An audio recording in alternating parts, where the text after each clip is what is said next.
I guess it was 1993, I decided the newspaper was enough. It was time I could retire, and I came back and worked with my uncle for a little while trying to figure out what I wanted to do. And one of his clients was a guy named Gary Henson. I went by there one day to check on some work that they were doing for me, and I just told him off the cuff, if you ever think you might want to go on your own, give me a call, because I think I got enough contractors and people that we could do work for that could make it go. So I gave it a little thought, and he called me that night. He said, hey, you really serious about starting a shop? And I said, well, yeah. He said, well, I'd like to talk about it. I said, when can you get over there? He said, I can be there in about 30 minutes. I said, well, come on. We sit down at the table and started talking and put a plan together. And I think that next day he actually made some calls and got some prices on some equipment, just a minimal amount of equipment we could get started from. We started with Randy and his brother Ray. And so we were sitting around in the very beginning trying to figure out, what we were going to name the company. And Gary said, well, what about Gator? He said, I had a dog named Gator. I said, hey, that sounds good to me. So that's how we got the name Gator. Well, the first building we had, we started behind my house here on Thibodeaux Road. I did 30 by 50, 10-foot eve height building, with a 4-12 pitch on the roof.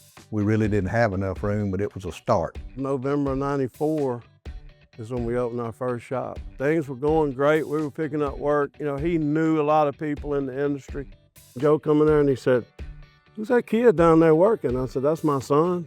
He said, boy, he's amazing, huh? I said, he's pretty good. So anything and everything that they would ask me to do, usually that's what a young person coming in the industry would be. First things I ever did was, it's pick up and clean and sweep and sand cabinets. And we hit it at a perfect time. We hit it in the 1990s, the mid to late 90s when this place was on fire. The transition from Central to Denham Springs, that was probably 1997. And when we first went over there to Denham and got set up, we probably had still maybe only 5 to 6 people. Anybody that built cabinets for a couple of years thought they could run a cabinet shop. They were everywhere. Didn't bother me. But our bread and butter was always the individual person, the custom home. We communicate well with people, we work well with people. We've always cared about people. We cared about the product they got. Our quality was what I think really sold our work to the custom builders and home builders anyway. When we came out of the 30 by 50, the 40 by 80 seemed pretty good size. Of course, the busier you got, the more people you put in the shop, the more material you put in the shop, the more room you need. We ran out of real estate. Next door neighbor was a guy that owned a gymnastics place out of Baton Rouge. Maybe 6 months after we had put that other building up, and said he was ready to make a change. In 2007, beginning of the year, we closed on our neighboring building, which we called it the Red Building.